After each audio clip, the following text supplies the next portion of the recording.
अस्सलाम वालेकुम दोस्तों, आज का हम टॉपिक कर रहे हैं जी इन्वेंट्री कंट्रोल, या इसको कहते हैं मटेरियल कंट्रोल, या इसको कहते हैं material costing method. LIFO FIFO ये इस नाम से मशहूर है टॉपिक। कहते हैं जी following data relates to Tala and company for the month of January prepare inventory ledger card under FIFO first and first out और under LIFO last and first out. First and first out का मतलब ये है कि जो माल हम पहले ख़रीदेंगे या वसूल करेंगे वो पहले हम इशू करेंगे या सेल करेंगे। इसी तरह लाइफो में लास्ट एंड फर्स्ट आउट, हमारे पास जो स्टॉक पड़ा होगा जो आखिर में आएगा उसको पहले इशू करेंगे या सेल आउट करेंगे। अब हम फाइफो मेथड के तहत कर रहे हैं, लेजर कार्ड उसका बना रहे हैं। उस लेजर कार्ड में हमने दो चीज़ें निकालनी होती है, एक कास्ट ऑफ यूनिट जो हम सेल करते हैं वो या इशू करते हैं वो, दूसरा कास्ट ऑफ एंडिंग इन्वेंट्री। इसका ये फॉर्मेट है नीचे जी, डेट, परचेज या रिसीव में 3 कॉलम आते हैं, क्वांटिटी या unit, price per unit, total amount. फिर इशू या सोल्ड में आपके quantity, price per unit, amount. फिर बैलेंस में भी यही 3 कॉलम आपके आ जाते हैं। अब हमारे पास जी जनवरी 1 है, हमने 1 जनवरी लिख दिया। बैलेंस इन हैंड है, जो बैलेंस इन हैंड है ना वो परचेज़ के कॉलम में आएगा ना ही सेल के, वो सीधा बैलेंस के कॉलम में चला जाएगा। क्वांटिटी हम लिख देंगे 5000 यूनिट, ज़र्ब कर देंगे 3 के साथ, 3.00 या 3 लिख दें, तो इस तरह टोटल अमाउंट आपकी बन जाती है 15,000। फिर आपके पास आ जाती है जी 4 जनवरी। 4 जनवरी में आप पहले ये वाला जो बैलेंस आपका दिया गया है इसको पहले आप नीचे बैलेंस कर देंगे जो बचा हुआ है, ये आपका 15,000 आ गया। फिर आपने परचेज़ यहाँ पे शो करनी है। परचेज़ आपने कितनी की है जी, 2000 यूनिट, और 1 यूनिट आपने लिया जी 2.5 रुपये का, तो टोटल ये बन जाता है 5,000। यही फिर हम बैलेंस के अंदर भी, बैलेंस मतलब ये हमारी एक स्टोर है या दुकान है, उसमें माल ऐड करना है 2.5 के हिसाब से, 2.50 के हिसाब से, तो ये हमारे पास 5,000। जहाँ पे हमने ये लाइन डाल दी है, अब ऊपर वाले हिस्से के साथ हमारा कोई ताल्लुक़ नहीं है क्योंकि वो बैलेंस ऑलरेडी नीचे शिफ्ट हो चुका है। उसके बाद आपने जी 10 तारीख को, जब 10 तारीख को आपने यूनिट इशू करने हैं तो ये वाले बैलेंस आगे शिफ्ट अब नहीं करने। ये वाले बैलेंस तब शिफ्ट होंगे जब आपने कोई चीज़ परचेज़ करनी होगी, उस दिन का फिर पहले पिछला बैलेंस बताना है, फिर नई परचेज़ आपने यहाँ पे बतानी है। तो 3000 यूनिट हमने इशू किए, कितने का इशू किया कोई पता नहीं है, इसका मतलब हमने इस्तेमाल करने किसी प्रोडक्शन के अंदर अगर इसके साथ कीमत बता देता तो वो इसकी सेल प्राइस होती। तो उस सेल प्राइस को हमने यहाँ पर नहीं लिखना होता, यहाँ पे हमने उसकी कास्ट प्राइस को शो करना होता है।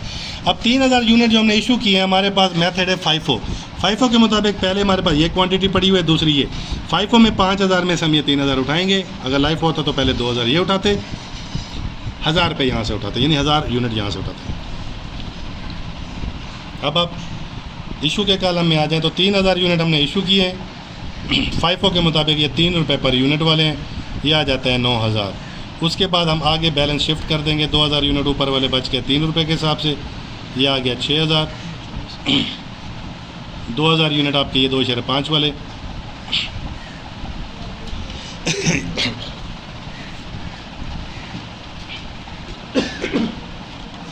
ये आपका आ जाता है 5000। उसके बाद फिर आपकी आ जाती है जी 15 तारीख। 15 को फिर आपने 1000 यूनिट इशू किए, तो 1000 यूनिट वही फाइफो मेथड, यही अब हमारे पास क्वांटिटी पड़ी हुई है, तो ये 3 रुपये वाले दोबारा इशू होंगे 3000। फिर हमारा बैलेंस जो बचेगा 1000 यहाँ से, 3 रुपये के हिसाब से 3000, और 2000 यूनिट हमारे वही दो जो 2.5 वाले थे 5000, ये आपका आ जाएगा। फिर उसके बाद आपके पास जी तारीख आ जाती है 24। 24 को आपने 1200 यूनिट परचेज़ किए, लेकिन सबसे पहले ये वाला बैलेंस शिफ्ट करेंगे आगे। ये वैसे लाइन लगी हुई लेकिन मैं मज़ीद लगा रहा हूँ ताकि मज़ीद वाज़ेह रहे। 3 रुपये वाले ये पहले पड़े हुए थे जब हमारे पास 24 तारीख आई, 2000 यूनिट ये 2.5 वाले पड़े हुए थे। फिर हमने 1200 यूनिट 24 में ख़रीदे, मैं यहाँ लिख देता हूँ 2.60 के हिसाब से। 1200 ज़रबे 2.60 करेंगे तो ये 3120। ये 1200 यूनिट हमने अब बैलेंस में क्या कर देने हैं जी, ऐड कर देने। फिर हमारे पास आ गए जी 31 जनवरी, हमने 1300 यूनिट इशू किए, ये हमारे पास बैलेंस पड़े हुए हैं। फाइफो मेथड है, तो 1000 यूनिट ये हमारे इशू हो जाएंगे 3 रुपये के। 300 यूनिट हम 2.5 वाले उठाएंगे, यानी 2.50 वाले। अब ये मेरे ख्याल से 750 बनता है। अब बैलेंस क्या बच जाएगा जी, 1000 आउट हो गए, 2000 में से 300 चलेगा तो बाकी 1700 2.50 वाले, फिर 1200 2.60 वाले, 1700 2.5 वाले, 4250 और 1200 2.60 वाले 3120। अब आपने टोटल कर देने हैं जी इन दो कालमों के। अब 9 और 3 12, 12 और 3 15, 15,750। इधर 4250 एंडिंग बैलेंस जो बचा हुआ है और 3102, तो ये आ जाता है आपका 7370। फिर आपने एग्ज़ाम में एक नोट दे देना है, नीचे लिख देना है कि कास्ट ऑफ गुड्स सोल्ड या cost of unit issued is equal to 15,750, cost of ending unit 7350, total cost available for issue या अवेलेबल फॉर सेल, वो आपकी एंडिंग की और जो आपने इशू की है उसका टोटल होता है जी, वो है 23,120। Thank you.